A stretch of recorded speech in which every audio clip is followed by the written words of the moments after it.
अऊज़ु बिल्लाहि मिनश शैतानिर रजीम बिस्मिल्लाहिर रहमानिर रहीम अस्सलामु अलैकुम व रहमतुल्लाहि व बरकातुहू। अस्सलामु अलैकुम व रहमतुल्लाहि व बरकातुहू। वालेकुम अस्सलाम व रहमतुल्लाहि व बरकातुहू। अरे, ये मैं कहीं बगदाद तो नहीं आ गया? अच्छा खैर, एक मिनट, ये लगा देते हैं हम यहाँ पे। अना बगदादी। अना बगदादी। जनाब, सुलेमानी पॉडकास्ट के एक और एपिसोड में आप सबको मैं खुशामदीद कहता हूँ। ये हज़रत जो हैं, इनका मैं मुकम्मल तारुफ बाद में कराऊँगा। पहले मैं आपको एक कहानी सुनाना चाहता हूँ। हुआ ये कि मैं एक छोटा सा यूट्यूबर हूँ। मेरी कोई इतनी बड़ी सब्सक्राइबर या फ़ैन फॉलोइंग या कोई लिस्ट नहीं है। मैंने फ़नी वीडियोस बनाना शुरू किया था, जो कि मेरे बेसिकली अब्बू जान का एक विज़न था। वो कहते थे कि तुम बेटा लोगों के चेहरे पे मुस्कुराहट डालते हो, तो दुखी दिलों को खुश करने के लिए फ़नी काम तुम करते हो, उसको करो। अब्बू जान वो देख नहीं सके। उन्होंने ये विज़न मुझे तब दिया था जब यूट्यूब एग्जिस्ट भी नहीं करता था। हम कॉलेज में, यूनिवर्सिटी में फंक्शंस या इस तरह से दोस्तों के दरमियान करते थे, तो वो कहते थे लोग इससे खुश होते हैं, इसको तुम किसी बड़े लेवल पे लेके जाओ। अब्बू जान का इंतकाल हो गया, यूट्यूब उरूज पे आ गया। ऐसे ही हमने तुक्के मारे और वो चीज़ें लोगों को अच्छी लगने लगी, लोगों को पसंद आने लगी। तो वहाँ से हमें एक विज़न मिला कि यार ये काम मैं भी कर सकता हूँ। फिर उसके बाद मेरी वीडियोस के ऊपर जो है ना, लोगों की पसंदीदगी आना शुरू हुई। फ़नी की बात करो, मेरे 3 चैनल हैं। एक फ़नी वीडियोस का है, एक हॉरर वीडियोस का है और एक ये वाला चैनल है जिसके ऊपर हम सीरियस बात करते हैं। एनीवेज़, बताने वाली बात ये है कि जो मेरी फ़नी वीडियोस थी, जो मेरा एक्चुअल काम था, उस पे मुख्तलिफ लोगों ने ना टिकटॉक के ऊपर, इंस्टाग्राम के ऊपर, यूट्यूब के ऊपर मुझे कमेंट्स करना स्टार्ट किए, फेसबुक के ऊपर, यार आपकी वीडियो बहुत अच्छी है। उसमें एक हज़रत थे जिन्होंने मुझे मैसेज किया कि यार मैं आपको तब से जानता हूँ जब आप बहुत छोटे थे। तो मैंने कहा मुमकिन है। उन्होंने अपना नाम रखा हुआ था नौशाद केमिस्ट। मैंने अंदाज़ा लगाया नौशाद, ये बड़ा ही एक सीरियस किस्म का नाम है। आज के दौर में आपको नौजवानों में नौशाद नाम का कोई नहीं मिलेगा, ठीक है? जैसे कि मिसाल के तौर पे मेरे अब्बू जान का नाम है सलीम। सलीम अब्बू जान तो अब मेरे अल्लाह ताला के पास हैं, उनका नाम था सलीम। आपको बहुत ही कम कोई मिलेगा जिसका नाम सलीम हो। तो नौशाद, मुझे लगा कि यार ये बड़ा बड़े उम्र के लोगों टाइप का नाम है, ये कोई बड़ी उम्र के होंगे, मुझे बचपन से जानते भी हैं, तो ये कोई ज़ईफ़ हज़रत होंगे। और फिर आगे केमिस्ट लगा हुआ था, तो मैंने फ़ौरन 2+2 किया कि मेरे अब्बू जान जो हैं वो डॉक्टर हैं, डॉक्टर थे, तो ये केमिस्ट है। हो सकता है ये कोई दवाइयों वाला कोई हो सकता है कोई कंपाउंडर हो सकता है कोई दवाई की किसी कंपनी का कोई मैनेजर हो, कोई कोई हो सकता है जो अब्बू जान को उस वक़्त से जानता है। फिर उसके बाद मैं वीडियोज़ जब अपलोड करूँ तो उन हज़रत का एक मैसेज आए, आपकी नानी कैसी हैं? तो मैंने कहा कि यार ये तो मेरे पूरी फैमिली को जानता है बंदा, जो भी है। मैंने कहा नानी अल्लाह के पास है। फिर वो कहते हैं कि एक और को भी वीडियो डाली तो कहते हैं आपके बाबा कैसे हैं? मैंने कहा आप मुझे जानते हैं पर आपको शायद मालूम नहीं है कि मेरे घर के बहुत सारे हज़रात फ़ौत हो गए हैं। अच्छा, वो कहते हैं ओहो हो अच्छा, अच्छा, अच्छा, अच्छा। फिर वो कहते हैं अच्छा आपकी वो बचपन में एक आपका दोस्त होता था आशिर, उसके अब्बू कैसे हैं? मैंने कहा यार मैं वीडियो अपलोड कर रहा हूँ मिसाल के तौर पे कि किसी के सर के दर्द पे वीडियो बना दी, किसी के केन के ऊपर वीडियो बना दी, किसी क्या, ये हज़रत बजाय इसके कि वीडियो के ऊपर बात करें, ये मुझसे मेरे ख़ानदान का हर वीडियो के ऊपर इनको मौका मिल रहा था कि वो पूछें अच्छा वो हज़रत कैसे हैं, अच्छा वो हज़रत कैसे हैं। अच्छा, मैंने कहा कि देखिए वो जो मेरा दोस्त था ना बचपन का, मेरा दोस्त आशिर, वो पहला दोस्त था मेरी ज़िंदगी का, जो कि मैं जब 2 या 3 साल नहीं, मेरे ख़्याल से 6 या 7 साल का था, वो तभी मुझसे बिछड़ गया था। उसके बाद मेरा उससे कोई कॉन्टैक्ट नहीं है। तो मैं उसके वालिद के बारे में कैसे बता सकता हूँ कि वो ज़िंदा हैं या फ़ौत हो गए हैं?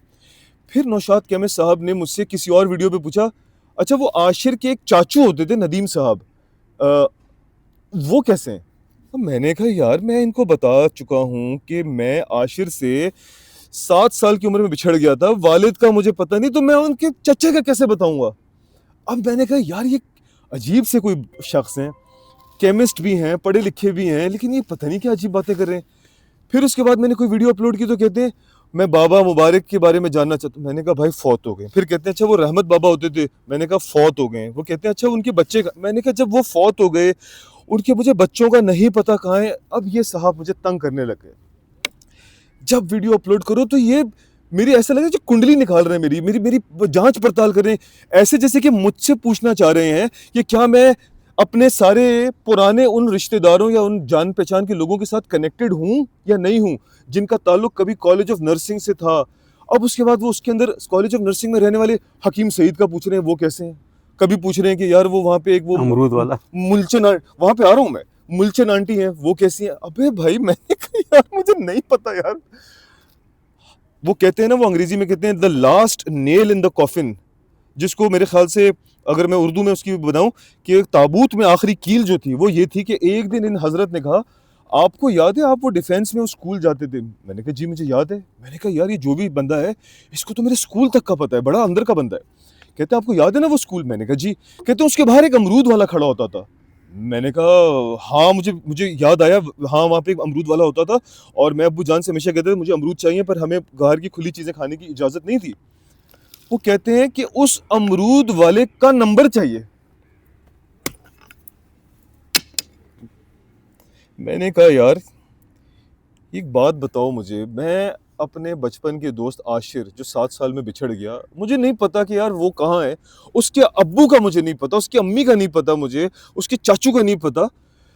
वो मेरे स्कूल में जहाँ पे पता नहीं 25-30 साल पहले मैं जाता था, उसके बाहर एक अमरूद वाला था। जिस जमाने में मोबाइल फोन भी नहीं होते थे, वो पता नहीं उस वक्त भी इतना गरीब होगा कि शायद उसके घर के अंदर पीटीसीएल फोन नहीं होगा। लेकिन अगर ये उसके पास था पीटीसीएल फोन, मैं क्यों उससे उसका नंबर क्यों मेरे अब्बू जान उससे उसका नंबर लेंगे। और अगर ले भी लिया, चलो हमने सब मान लिया कि उस जमाने में उसका पीटीसीएल भी था, उस जमाने में उसने नंबर दिया भी और मेरे अब्बू जान ने। मैं आशिर से कांटेक्ट में नहीं हूँ, मैं उसके चचे से नहीं हूँ, मैं उसकी मम्मा से नहीं हूँ। मैं आज इस 25-30-40 साल के बाद भी उस अमरूद वाले को क्यों फ़ोन करूँ, अस्सलाम वालेकुम अंकल कैसे हैं, अमरूद बिक रहे हैं या अभी आपने कोई बड़ी दुकान खोली है। ये नौशाद केमिस्ट साहब ने जब ये बात की ना, बस फिर तमाम सब्र के वो पुल टूट गए और मेरे सब्र का पैमाना। मैंने कहा आप हैं कौन, ज़रा आप मुझे बताएं तो सही। और फिर मैंने सारी तमहीद बांधी मैसेज में। मैंने कहा यार आप मुझसे वो सवालात कर रहे हैं जिनका मुझे कोई इल्म नहीं है, मैं अमरूद वाले का। उन्होंने उसके ऊपर एक ऐसा अजीब सवाल किया जो मैं इस वक्त भूल गया हूँ। उन्होंने बजाय इसके कि मेरे मसले को एड्रेस करते, उन्होंने किसी और का नंबर मुझसे मांगा। मतलब कि ऐसे जैसे कि पता नहीं ये कोई ऐसा शख्स था जो उसको पता था कि यार टॉर्चर देने के सिर्फ ये तरीके नहीं है कि मुंह पे कपड़ा रख के उसे पानी डालो। टॉर्चर देने के सिर्फ ये तरीके नहीं है कि आप किसी को जो है ना गालियां दो और उसका दिल दुखा। टॉर्चर देने का ये तरीका भी है इस दुनिया में कि उससे ऐसे सवाल करो कि वो पागल हो जाए। वो जब मैंने बहुत तहकीकात की और मैं उसकी खोज में लग गया, तब मुझे पता चला कि नौशाद केमिस्ट कोई और नहीं बल्कि बगदाद से आने वाले मेरे ये चाचू ही हैं। और ये मुझे पूरे 1 साल तक फुदू लगाते रहे ये बोल के कि मैं नौशाद के। अच्छा मजे की बात ये है कि इनकी अपनी भी शायद एक आईडी थी, तो वहां से भी लाइकिंग हो रही है। तो मैं कभी शक भी नहीं कर सकता था कि इनकी कोई और आईडी भी है। जब इन्होंने ये बात आया की मुझ पे, तब मैंने कहा कि यार ये जब मैं इनकी प्रोफाइल पे पहली दफा गया और मैंने चेक किया, मैंने कहा अच्छा तभी ये मेरे अब्बू जान। और ये असल में मैं जब इनकी प्रोफाइल पे गया वहाँ मेरे अब्बू जान भी एडिट थे, खानदान के और भी लोग एडिट थे, उधर इनकी अपनी तस्वीर भी थी। मैंने कहा यार मैं शक ही नहीं कर सकता था कि वो हजरत ये है। तो भाई अब मैं इनका तारुफ कराना चाहता हूँ। ये है मेरे चाचू, पेशावर में यही है मेरे पहले मेज़बान। इसके बाद मेरे और भी रिश्तेदार मेरे मेज़बान बने, ये मेरे पहले मेज़बान हैं। आज से 2007 के अंदर जब मैं पहली दफ़ा पेशावर अपने घर वालों से मिलने के लिए आया था, जवानी के बाद, मतलब बचपन में तो हम आते थे, जवानी के बाद जब मैं आया था तो ये मुझे, हम वहाँ से बात शुरू करने लगे हैं, तो ये मुझे पूरी की पूरी एक इन्होंने बहुत यादगार ट्रिप कराई। काश मैं उस वक्त व्लॉगिंग करता होता तो वो ट्रिप ऐसी ट्रिप थी कि उसका कोई नेमुल बदल नहीं हो सकता। किसी ने ऐसी व्लॉगिंग नहीं की होगी अगर वो उस वक्त व्लॉगिंग होती। ये मुझे बाइक पे बिठा के 150 होंडा 150 125 120 होंडा 125 उस पे बिठा के पेशावर से बन्नू ले गए, मुझ जैसे एक मम्मी डैडी बच्चे को, जिसके जो तशरीफ़ थी वो लोहे की बन गई। इतनी मैं दर्द में गया, लेकिन वो सफ़र एक ऐसा सफ़र था जिसके अंदर मैं कह सकते हैं कि बच्चे से मर्द बना। क्यों? मैं उससे पहले घर से बाहर बाथरूम इस्तेमाल नहीं कर सकता था, मुझे आता नहीं था। इन्होंने मुझे जंगलों में बाथरूम करवाया, पत्थरों से पाकी करने का तरीका सिखाया।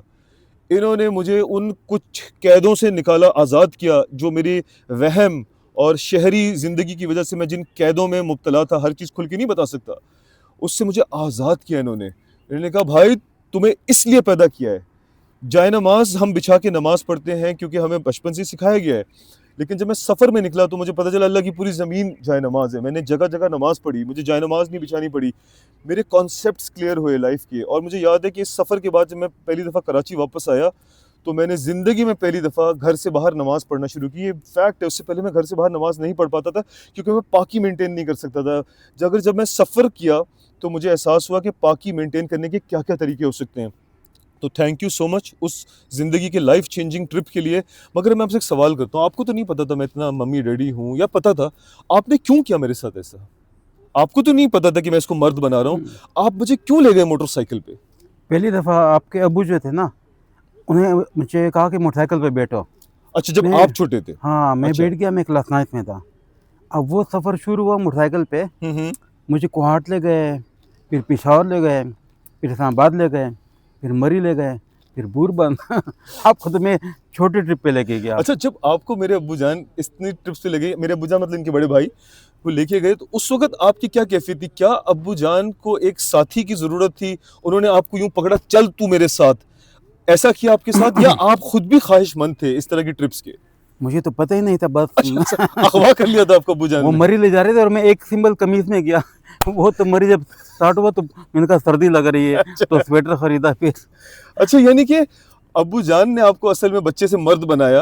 हाँ, हाँ। मैं अब्बूजान की जो मेरे जो अब्बूजान थे वो एडवेंचर पसंद थे। तो मैं अब इस बात को समझने पे आया हूँ कि ऐसा हुआ है कि अब्बूजान को ख़्वाहिश थी घूमने की, पर उनको एक साथी, एक दोस्त चाहिए था, जो कि उनका लाइक माइंडेड हो, लेकिन कोई उस लेवल की तप्पड़ नहीं कर सकता था, तो उन्होंने पकड़ा आपको। उन्होंने कहा, ये मेरा छोटा भाई है, ये मुझे कुछ कह तो सकेगा नहीं, और वो आपको ज़बरदस्ती ले गए। वो एक अलग बात है कि वो आपके लिए लाइफ चेंजिंग था, लेकिन उस वक़्त आप अब्बू जानू के लिए वही उमैर थे जो आपके लिए मैं था। बिल्कुल। तो यानी कि आपका कोई कंट्रोल नहीं था, वो आपको ले गए। मरी पहुँचे तो सर्दी लगी तो आपने फिर पहला स्वेटर लिया। अच्छा, फिर आगे?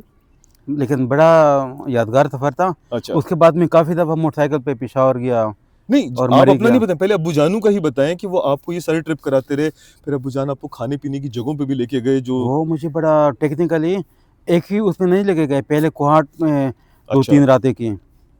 उसके बाद पेशावर गए, पेशावर में वो मेस में ठहरे। वो उस वक़्त लेडी अब्बू जान फ़ौज में थे या फ़ौज छोड़ दी थी? फ़ौज में थे, है ना? अच्छा, फ़ौज में थे। तो उसके बाद पेशावर में चंद दिन रहे। वहाँ पर हमेशा उनका खाना जलील कबाब होता था। अच्छा, उसके बाद इसी दौरान हमारा एक रिलेटिव फ़ौत हुआ, तो उसके ताज़ियत के लिए वो फिर हम मोटरसाइकिल पे कोहाट गए। अच्छा। उसके बाद फिर पेशावर आ गए। उसके बाद जो ना एक दिन उन्होंने मुझे कहा, अच्छा बैठो। मुझे नहीं था पता कि इस्लामाबाद ले जा रहे हैं। अच्छा, इस्लामाबाद मैंने इससे पहले ज़िंदगी में नहीं देखा था। इस्लामाबाद पहुँच गए, बड़ा मज़ा आया, है ना? अच्छा, वो जुलाई का महीना था, लेकिन वहाँ पर मौसम ठंडा था। अच्छा, उसके बाद जो है ना, एक दिन मरी का सफ़र शुरू हुआ। तो जो हम ऊपर चढ़ाई पे गए, तो सर्दी शुरू होने लग गई। सही। तो रास्ते में उन्होंने एक उसे जो है ना बहुत अच्छा स्वेटर ख़रीदा हुँ, और कुछ कंबल वगैरह ले लिए। अच्छा, तो बार बार वो चूँकि आर्मी में थे, हाँ, तो वहाँ पर बहुत अच्छे होटल में लेडी रॉबर्ट्स होम में ठहराया। अच्छा, अच्छा, उसके बाद मैं ज़िंदगी भर उस होटल में को अफ़ोर्ड नहीं कर सकता। सही मैं है, तो सस्ते होटल में अपनी फ़ैमिली को ले जाता हूँ। सही है। लेकिन वो बहुत अच्छे होटल में 3-4 रातें हमने गुज़ारी और भूर बन गए और मुख्तलिफ मरी के। वो जो ट्रिप था, उस जैसा ट्रिप आपके वो इतने मरी के माहिर थे। हाँ, हाँ। पैदल मुझे कभी एक पहाड़ पर, कभी एक मोहल्ले में, कभी दूसरे में। उसके यार, बाद वो जगह मुझे नहीं मिल सकी। आप फ़ोन ले लीजिए, आप फ़ोन ले लीजिए। बस ये मेरे ज़िंदगी का बड़ा मगर ज़बरदस्त अगर कोई पर्सनल फ़ोन है तो अभी सिर्फ़ माज़रत कर लें कि आप। रोमाना कहिए। अच्छा, हाँ जी, अस्सलाम वालेकुम। और मेरे में वो होता तो से मोहम्मद पार दायरे में जलिया नोस्ती ऐसी बेदबी आई है।